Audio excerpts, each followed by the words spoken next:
ఇవాళ ఈ చెలో నల్గొండ కార్యక్రమం మనం ఎందుకు తీసుకోవాల్సి వచ్చింది? కొందరికి ఏమో ఇది రాజకీయం. ఇలా మనం పెట్టింది ఉద్యమ సభ, పోరాట సభ.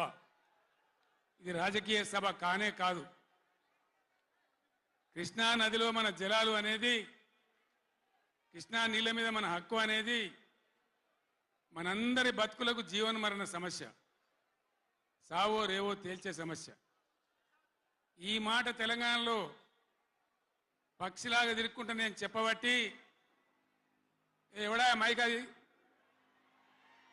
ఎవడా మైక్, ఎవడా ఏమిరా నువ్వు కూడా అక్కడ నువ్వు అయింది